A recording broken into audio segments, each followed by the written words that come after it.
में हम लोग हैं, चौधरी चरण सिंह हवाई अड्डे की ओर बढ़ रहे हैं और इसी सड़क के बाएं साइड में वो लुलु मॉल भी दिखेगा, जिसके बारे में हम बताया कि सबसे बड़ा मॉल है, राजू जी बताए कोच्चि में है।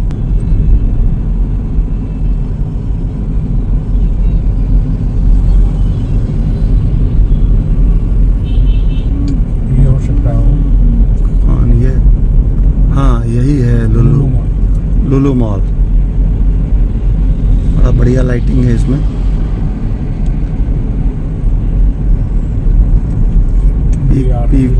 पीवीआर का भी यहाँ पे ये है मल्टीप्लेक्स, बढ़िया सा रेस्टोरेंट भी दिख रहा है।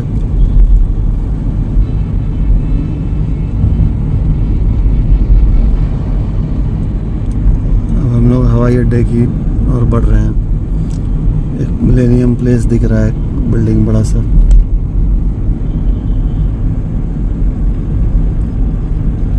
काफ़ी स्पेसियस है लुलु मॉल, वो गाड़ी उड़ी लगाने के लिए अच्छी सुविधा दिख रही है यहाँ पे।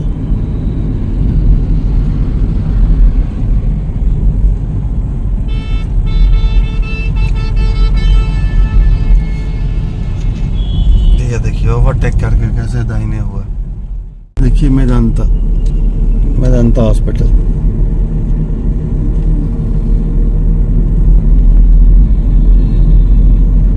ITAT परिसर, पावर ग्रिड का ऑफिस है शायद। ये देखिए शहर की बसावट।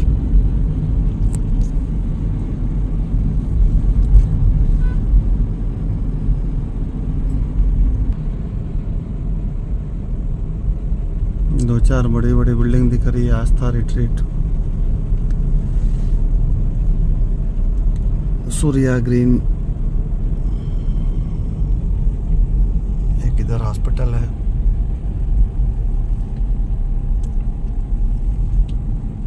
वेल्सन,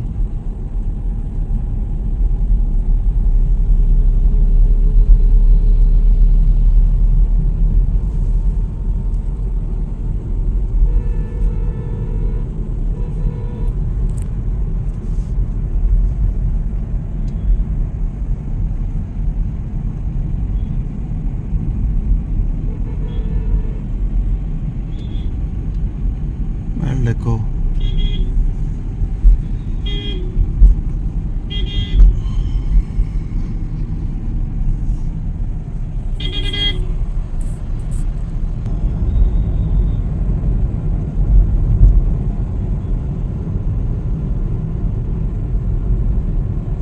अब लखनऊ शहर से बाहर हम लोग निकल चुके हैं और आगरा एक्सप्रेस वे बस वही रो वाला जो शेप वाला सड़क है, वो जिससे हम लोग मेन एक्सप्रेस वे पे चढ़ेंगे, वहीं पे हैं। बिल्कुल वही स्टाइल है जो पूर्वांचल एक्सप्रेस वे का है। अब आप लोग देखें, हम लोग ऊपर चढ़ गए हैं।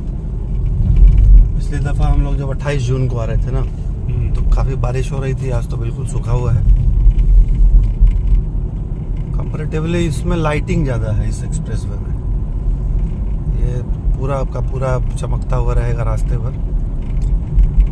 लाइटिंग पूरा नहीं है, जहाँ तहाँ है। नहीं, हम लोग जब लास्ट में भी हम लोग कई किलोमीटर तक लाइट बढ़िया मिला था। मतलब हम लोग याद करते थे कि पूर्वांचल एक्सप्रेस वे से बढ़िया यहाँ व्यवस्था है। तो अब यहाँ से हम लोगों का सफ़र शुरू हो रहा है। एक्सप्रेस वे प्रारंभ आगरा, यह देखिए बोर्ड लगा हुआ है, welcome to Agra Lucknow express way.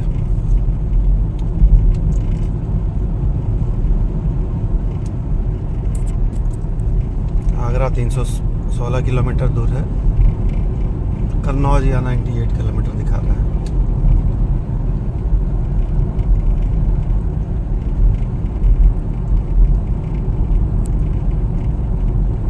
ये वाले बोर्ड में शायद दिखा था सबसे लंबा एक्सप्रेस वे, लेकिन लिखा था, लेकिन अब उससे लंबा पूर्वांचल हो गया है। उससे लंबा महाराष्ट्र में नागपुर और मुंबई का जो अभी हाल में बना है वो 500 किलोमीटर से अधिक लंबा है। उसमें भी लेन का वही 3 लेन है। और मुंबई एक्सप्रेसवे जब स्टार्ट हो जाएगा तो दिल्ली मुंबई एक्सप्रेसवे सबसे बड़ा, सबसे लंबा होगा, सबसे लंबा 1200 किलोमीटर का। नहीं, लेकिन ये सब जो एक्सप्रेस वे है इसको देख कर लग रहा है कि भारत अब विकास कर रहा है। सही बताया राजू जी कि लाइटिंग यहाँ थोड़ा गड़बड़ है शुरू में।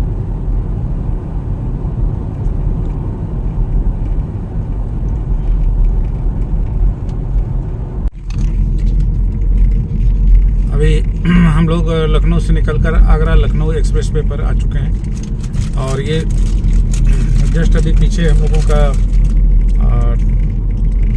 टोल के लिए वो कैप्चर किया गया, नंबर रजिस्टर्ड किया गया। 302 किलोमीटर का ये पैच है और अभी हम लोग 290 किलोमीटर वाला डिस्टेंस क्रॉस कर रहे हैं। रास्ते में कहीं नाइट हॉल्ट करेंगे, जहाँ देखते हैं इस तरह का कुछ ऑप्शन मिलता है तो हम लोग वहीं नाइट होल्ड करेंगे और आराम से चलना है, कोई हड़बड़ी नहीं है।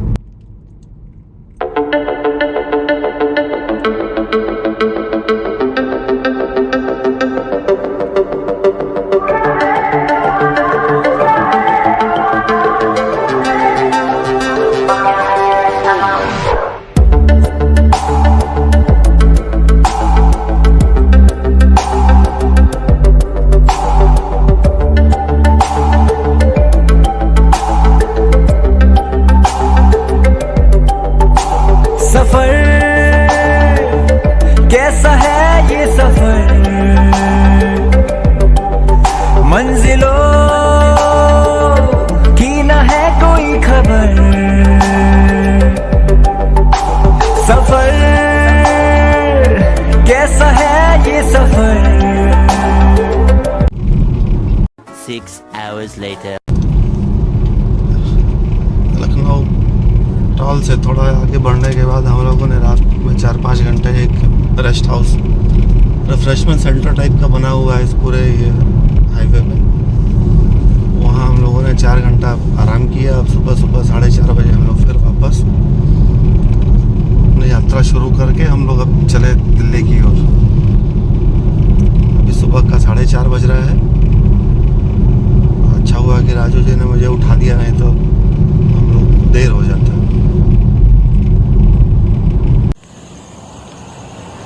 सुबह उठने के बाद हम लोग लगभग 100 किलोमीटर चल चुके हैं।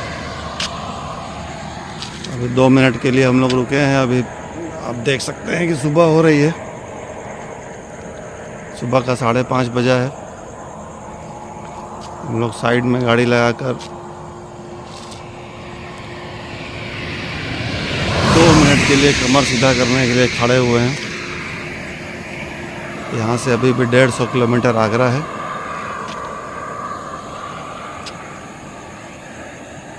थोड़ा थोड़ा कुहासा दिख रहा है यहाँ पे। कुहासा तो कभी मिला नहीं हम लोगों को, लेकिन अभी सुबह सुबह मिल रहा है। इसी तरह से हम लोगों की यात्रा चल रही है। ना वैसा प्रहार है, कुहासा भी दिखा दी। ये देखिए सुबह का समय है और सड़क के किनारे खेतों में किस तरह से ये धुंध या कोहरा जो भी कहें, ये इस तरह की चीज़ें हैं बना हुआ। और अभी हम लोग on the way of Agra हैं। लगभग 144 किलोमीटर अभी आगरा से पीछे हैं और ये रही मेरी गाड़ी। और ये सुबह का नज़ारा है।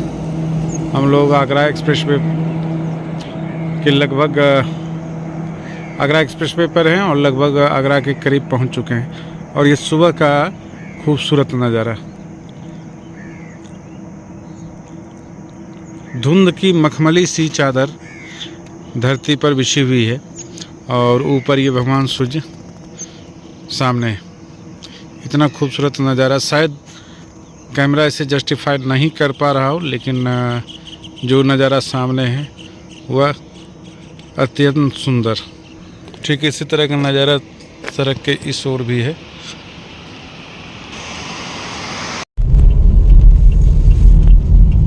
सुबह का 6 बज गया है। 110 किलोमीटर अभी आगरा भी है बचा हुआ।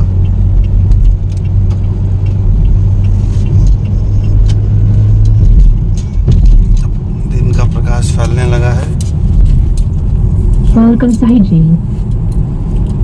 हम लोग पूरे अपनी यात्रा में सुबह से शाम होते देखे, शाम से सुबह होते देखे।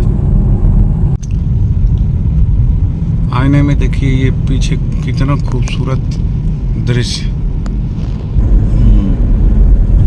चाय मिल जाता ना, मजा आ जाता।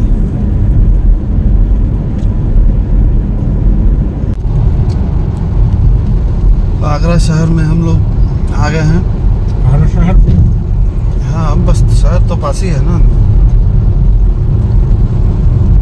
बड़ा अच्छा लग रहा है सुबह सुबह। बस हम लोगों को चाय नहीं मिला, इसके अलावा सब कुछ प्राकृतिक तौर पे तो बहुत मज़ा आ रहा है, लेकिन चाय मिलता तो और अच्छा लगता है। उम्मीद है पिछली बार हम लोग क्रॉसिंग के पास वहाँ देखे थे 4-5 दुकान पेठा और चाय का, शायद वहाँ चाय मिले।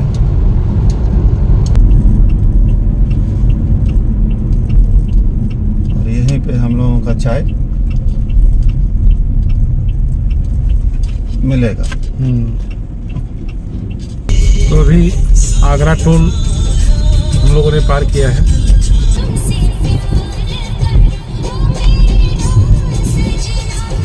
देखते हैं कहाँ से ताजमहल दिखाई पड़ता है, तो हम लोग ताजमहल का दीदार जरूर करेंगे। आगरा एक ऐतिहासिक शहर रहा है। 1504 ईस्वी में सिकंदर लोदी जो अफगान शासक थे, उन्होंने इस शहर की नींव रखी थी। और कालांतर में जब तक शाहजहां रहे, आगरा की भी राजधानी बनी रही। लेकिन शाहजहां के द्वारा दिल्ली में शाहजहानाबाद नगर बसाए जाने के बाद जो है इसका महत्व कम होने लगा। उस शाहजहां के बाद औरंगजेब ने राजधानी अपनी परिवर्तित कर दिल्ली ही कर ली, और इस प्रकार आगरा का जो महत्व था वो धीरे धीरे कम होने लगा। 60 लाख रुपए के करीब शाहजहां को ताजमहल के निर्माण में खर्च करने पड़े थे, और लगभग उतनी ही राशि उनको शाहजहानाबाद जो दिल्ली में नया नगर उनके द्वारा बसाया गया था, उस नगर को बसाने पर खर्च हुआ था। इसके अतिरिक्त एक महत्वपूर्ण ऐतिहासिक ताजमहल के संबंध में मैं आपको बताना चाहूँगा, जो आप कहीं नहीं इसके बारे में कहीं कोई सूचना पाएंगे कि जो शाहजहां के द्वारा जो ये ताजमहल बनाया गया था 1630 में, जब बुरहानपुर में अर्जुमंद बानो उनकी जो पत्नी थी मुमताज बेगम, उनकी मृत्यु हुई थी। मृत्यु का कारणों की यहाँ मैं चर्चा नहीं करूँगा, लेकिन जब शाहजहां अपने दक्षिण अभियान पर थे और उस समय बुरहानपुर में उनका काफिला था, उसी क्रम में उनकी मृत्यु हो गई। तो उनकी मृत्यु अपनी पत्नी से उनको इतना अधिक प्रेम था कि वह उसे एक मोनूमेंट के रूप में अपने प्रेम को एक मूर्त रूप देना चाहते थे, और उसी मूर्त और उसी भावना का साकार रूप ताजमहल के रूप में हमारे सामने आया, उसे एक अभिव्यक्ति मिली। ताजमहल के संबंध में ताजमहल के निर्माण के बारे में ऐसा कहा जाता है कि शाहजहां ने अपनी एक परिषद बनाई थी, जिसमें कई लोग उनके सलाहकार होते थे, और उन्हें ताजमहल के निर्माण के संबंध यमुना एक्सप्रेसवे पर आ चुके हैं। यमुना एक्सप्रेसवे आपका स्वागत करता है, और वो स्वागत कर रहे हैं, हम वेलकम कर रहे हैं। तो मैं ये बता रहा था कि जो ताजमहल के निर्माण के लिए एक शाहजहां ने कुछ सलाहकार नियुक्त किए थे, और जो उनके सलाहकारों में थे, उनके द्वारा ताजमहल के निर्माण के संबंध में अनेक अलग अलग प्रकार के काष्ठ निर्मित लकड़ी से बने हुए नक्शे बना करके उनको दिखाए जाते थे, और शाहजहां उसमें बदलाव के लिए कुछ सुझाव दिया करते थे। और एक लंबी प्रक्रिया चली इस क्रम में, और 8 लाख रुपए खर्च होने के बाद अंततः ताजमहल बनकर के तैयार हुआ।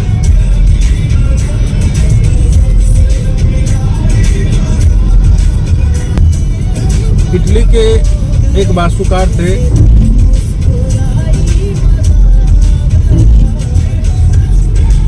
उनकी इसमें अहम भूमिका रही थी।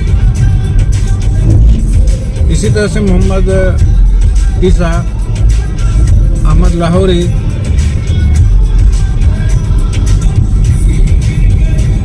इटली के जो वास्तुकार थे जेरेमी वेरेनियो, उनके बारे में कहा जाता है कि वो लकड़ी के बने हुए ताजमहल जैसे कुछ प्रतिमाएं उनको बना करके दिखाया करते थे, और उसमें आवश्यक संशोधन का सुझाव शाहजहां और उनकी काउंसिल दिया करते थे, और निरंतर सुझाव के से यह चीज़ें इतने लंबे समय में बनकर तैयार हुई। और उस समय की वह कलाकृति दुनिया के आज भी दुनिया के दिलों में राज करती है। दुनिया के 7 अद्भुत दृश्यों में से वह एक कलाकृति मानी जाती है।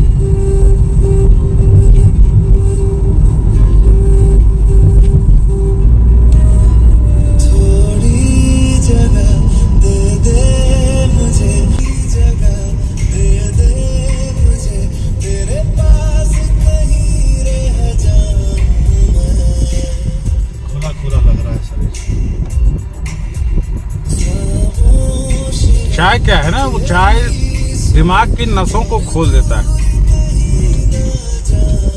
चाय के बारे में एक अद्भुत ज्ञान मैं आपको बताना चाहूँगा। अंग्रेजों ने चाय चीन से लाया था, और भारत में वो पानी को गर्म कर उबाल कर चाय की पत्ती डालकर वो पानी के साथ पिया करते थे। भारतीयों ने उसमें दूध मिला दिया और चीनी मिला दिया, और चाय अपने आप एक अलग टेस्ट के रूप में भारत में विकसित हो गया। अंग्रेजों ने जो भी चीजें लाई, भारतीयों को चाय का आदी बना दिया, चीनियों को अफीम का आदी बना दिया, और इस तरह से दुनिया के अलग अलग हिस्सों पर वो राज करते रहे। लो जी लो, अब टोल भी आ गया है, और मोर देखें आप, सड़कों पर नाच रही है। जंगल में आपने आज तक नहीं देखा होगा मोर को नाचते, लेकिन सड़कों पर देखिए। जंगल में मोर नाचा किसने देखा? सड़कों पर नाचा सबने देखा। देख लिया आपने।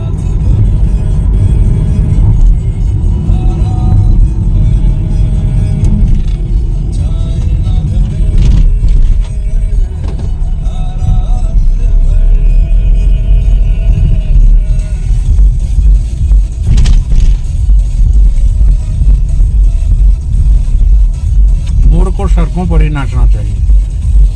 लोगों को भी यकीन होगा कि मोर नाचता है। जंगल में नाचने से क्या फायदा जब किसी को पता ही नहीं चले। टोल ही तो बताता है कि भाई सड़कें आगे अच्छी मिलेगी। ये देखिए, Mathura 46 kilometre, Aligarh 144 kilometre, Delhi 176 kilometre.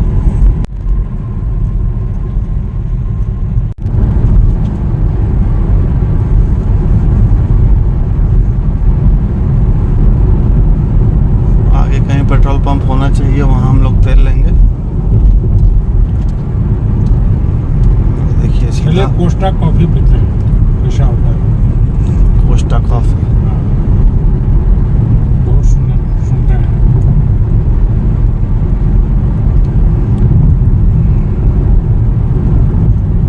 Petrol pump 5 kilometre signage है, वहाँ लिखा है पेट्रोल पंप आगे 5 किलोमीटर की दूरी पे है। राजू जी का मन कोस्टा कॉफी पीने का हो गया। कोस्टा रिका, वहाँ तेल लेंगे और कॉफी पियेंगे। और भी एक काम करना है, आप लोग समझ गए होंगे। ये यहाँ हम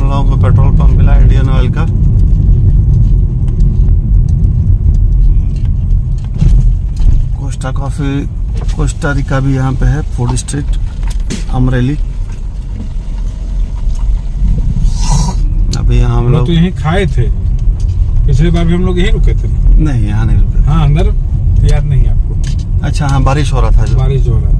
ठीक है, पिछले बार भी हम लोग यहीं कुछ खाए थे, लेकिन बहुत महंगा था वो। तभी हम लोग खाएंगे नहीं, गाड़ी को अभी हम लोग गाड़ी को खिलाएंगे। गाड़ी को खिलाना है। इसका भी खाना कम महंगा नहीं है। हाँ, यही था वो कैफे।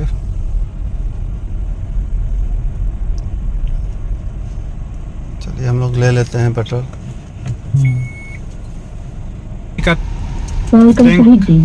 फ्यूल करा लिया और एक बार फिर से चाय भी पी ली। अब आगे फिर से यमुना एक्सप्रेसवे पकड़ना है। और जो पूर्वांचल एक्सप्रेसवे पर फ्यूल डलवाया था, उस समय जो फ्यूल डलाया था वह 44 लीटर था, और अभी जो फ्यूल रिफ़िल कराया वह तकरीबन 46 लीटर आया है। और इस प्रकार से टैंक टू टैंक मेथड से कैलकुलेशन करने के बाद यह माइलेज जो अभी गाड़ी का आ रहा है वह 16 किलोमीटर प्रति लीटर का माइलेज आ रहा है। 16 किलोमीटर प्रति लीटर का माइलेज आ रहा है। तो यह काफ़ी बढ़िया है इस गाड़ी के लिए, एक पेट्रोल और हाइब्रिड मॉडल के लिए। हालांकि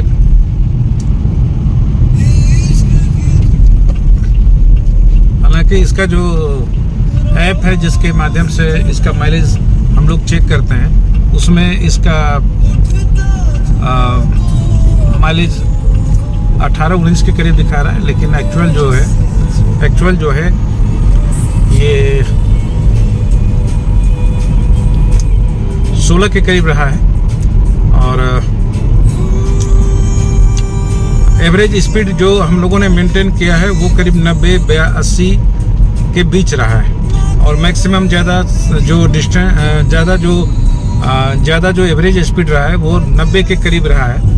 तो स्वाभाविक है कि 90 के करीब एवरेज स्पीड रहने की स्थिति में माइलेज तो कम मिलना ही मिलना है, लेकिन 16 यह अपने आप में काफ़ी सेटिस्फैक्टरी है।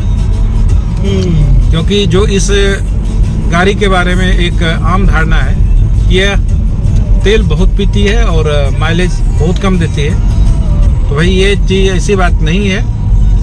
आप यदि लंबी दूरी चलते हैं तो अच्छे सड़कों पर यह बहुत अच्छा माइलेज निकाल कर देती है। और एक इतने बड़े और इतने हैवी गाड़ी से आप क्या उम्मीद कर सकते हैं। तो जो कोई भी इस गाड़ी के बारे में खरीदना चाहते हैं या इस गाड़ी के बारे में सोचते हैं, तो आप निश्चित रूप से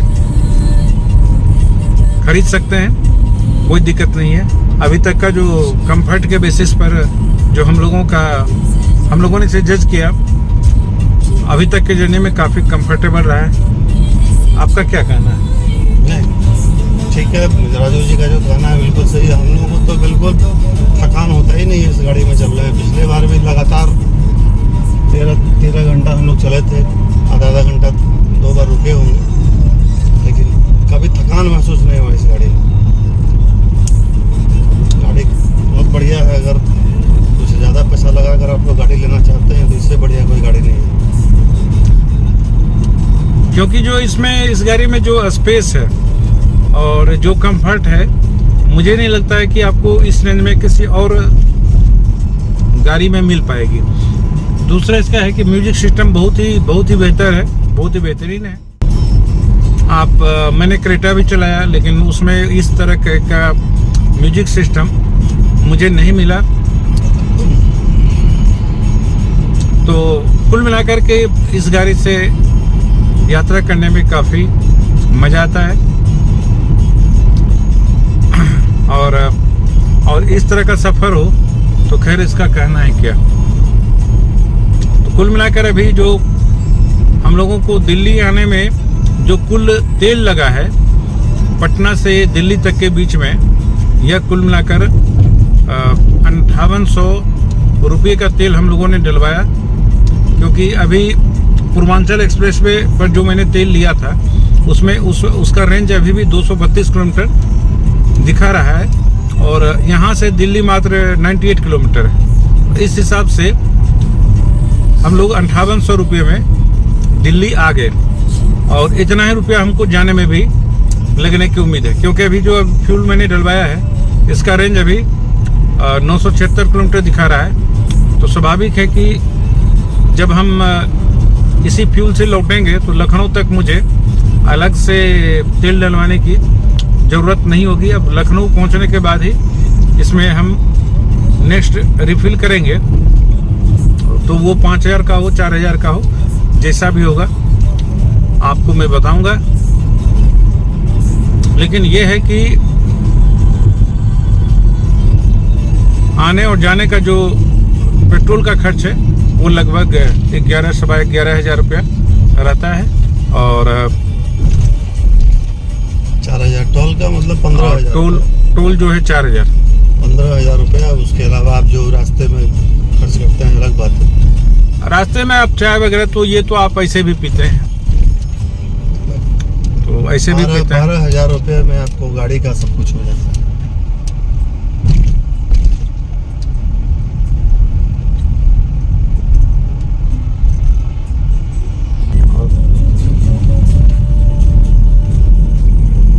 यहाँ से 95 किलोमीटर शो कर रहा है। आगे इसी रास्ते पर हमें 95 किलोमीटर कंटिन्यू करना है।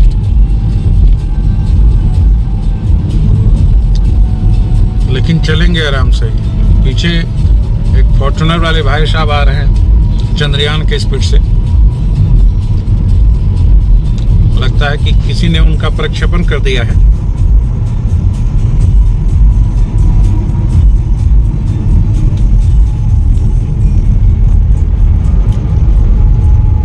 देखिए इसकी गति 11.2 किलोमीटर पर सेकंड का है। मतलब अगर थोड़ी सी स्पीड इसकी बढ़ गई तो ये पलायन वेग से नोएडा यमुना, ये जो यमुना एक्सप्रेस वे है कि इससे बाहर हो जाएगी। अब हम लोग गौतम बुद्ध नगर में प्रवेश कर चुके हैं। 2 किलोमीटर आगे टोल प्लाजा है। 1 से सवा घंटे में हम लोग अपने गंतव्य पे 1.5 घंटे में पहुंच जाएंगे। आगे वो देखिए टोल प्लाजा, सब गाड़ियां वहां जाएंगी, धीरे धीरे जमा होंगी। ये बेचारा पैदल पता नहीं कहाँ जा रहा है।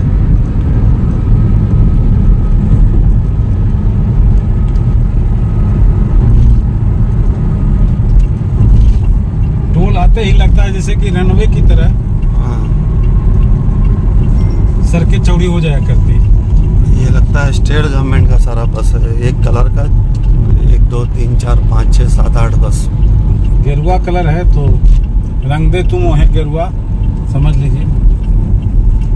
किसी कंपनी की होगी या किसी, नहीं, लक्ष्मी हॉलीडेज का है, ये स्टेट गवर्नमेंट का नहीं है। BMW आगे आगे जा रही है।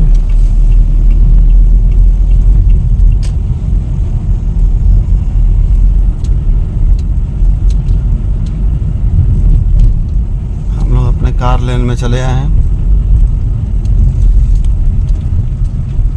आगे BMW है। लो जेपी इंफ्राटेक का बनाया हुआ है, देखिए उसकी गाड़ी जेपी ग्रुप का है। ये हम लोग अब नोएडा पहुंचने वाले हैं। गौतम बुद्ध नगर में इन कर चुके हैं और अभी जस्ट हम लोगों ने यहाँ का टोल क्रॉस किया है। ग्रीनरी कितनी अच्छी लगती है।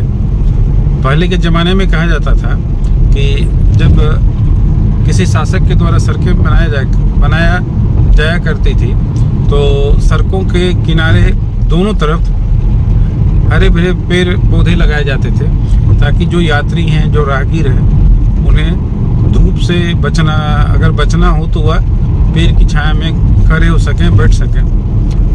आज इसी कंसेप्ट पर, चाहे कितनी भी आधुनिकता आ गई हो, लेकिन आज उसे पुराने कंसेप्ट पर हम लोग चल रहे हैं।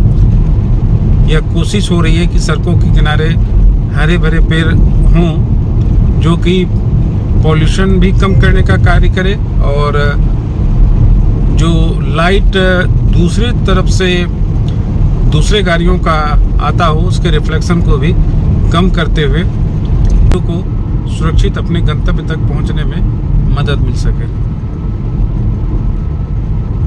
अगर दिल्ली जाना है तो दिल्ली यहाँ से कितनी दूरी पर भाई भविष्य वक्ता है, वो पत्थर भी होते हैं, पत्थरों को भी कम न समझिए, वो भी कहीं से खड़े होकर कहीं का बता देते हैं कि यहाँ से इतनी दूरी।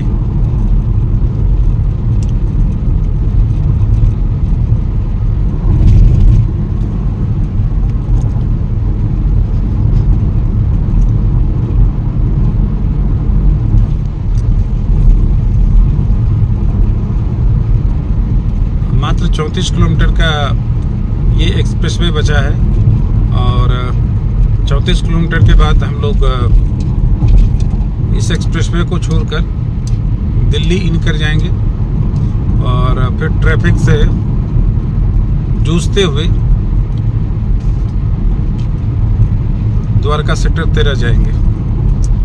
अब तो ब्रेकफास्ट तो मिलना मुश्किल है, अब लंच के समय ही हम लोग वहाँ पहुँचेंगे और सीधे लंच करेंगे।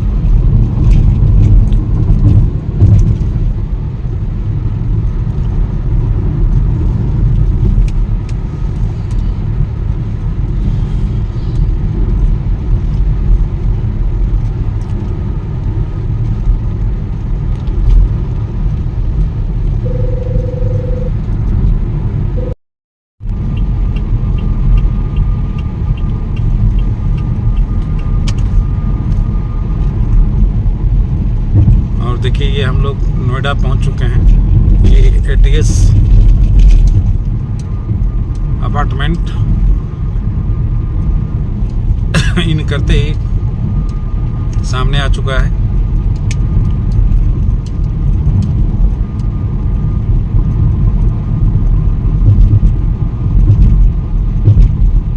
ये भी किसी का आशियाना है, लेकिन देखिए दूर से तो ऐसा लगता है कि। और अब हम लोग एक्सप्रेसवे को पीछे छोड़ दिल्ली की तरफ निकल चले हैं और इन कर गए हैं दिल्ली में। अब यहाँ से हमें जीपीएस का मदद लेना होगा, क्योंकि जो रास्ते हैं और जहाँ टर्न लेना है सावधानी पूर्वक देखना होगा।